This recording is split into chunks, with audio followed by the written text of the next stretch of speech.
Mr. President, your reaction to the story in The Atlantic that said that some of your top cabinet officials and aides had been discussing very sensitive material through Signal and included an Atlantic reporter for that. What is your response to that? I don't know anything about it. I'm not a big fan of The Atlantic. To me, it's a magazine that's going out of business. I think it's not much of a magazine, but I know nothing about it. You're saying that they had what? They were using Signal to coordinate on sensitive materials and having to do with what? Having to do with what? What were they talking about? With the Houthis. The Houthis? You mean the attack on the Houthis? Right. Well, it couldn't have been very effective because the attack was very effective. I can tell you that. I don't know anything about it.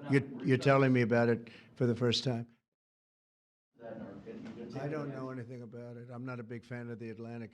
To me, it's a magazine that's... Top Trump administration officials mistakenly texted war plans to a group that included a journalist, the White House said on Monday, in a misstep that has drawn swift condemnation from Democratic lawmakers. The editor-in-chief of The Atlantic, Jeffrey Goldberg, said in a report on Monday that on March 13th he was unexpectedly invited onto an encrypted group chat on Signal Messenger called the Houthi PC Small Group.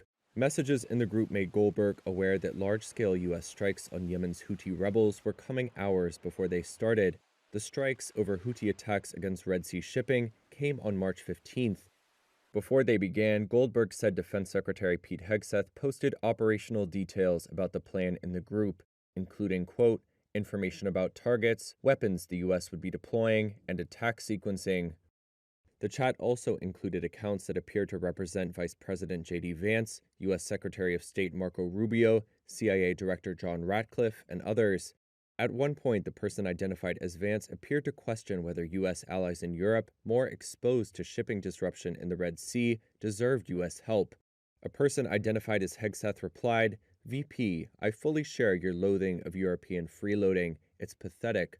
Trump's nominee for National Counterterrorism Center Director Joe Kent was apparently also on the Signal chain, despite not yet being confirmed by the Senate.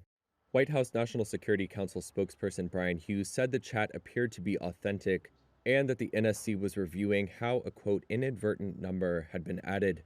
When asked about the Atlantic report on Monday, Hegseth denied sharing war plans in the chat and attacked Goldberg's credibility. So you're talking about a deceitful and highly discredited so-called journalist who's made a profession of peddling hoaxes time and time again, to include the hoaxes of Russia, or the fine people on both sides hoax, or suckers and losers hoax. So this is the guy that peddles in garbage. This is what he does. Why were those details shared on Signal, and how did you learn that a journalist was privy to the targets, the types of weapons used? I've heard I was characterized.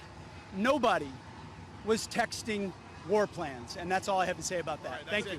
In an interview on CNN late on Monday, Goldberg responded to Hegseth's denial, saying, quote, no, that's a lie.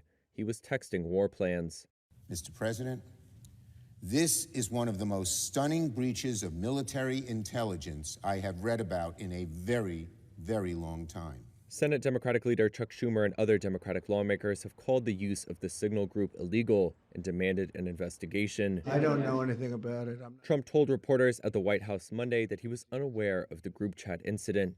The White House has given no sign so far that the breach would lead to any staffing changes.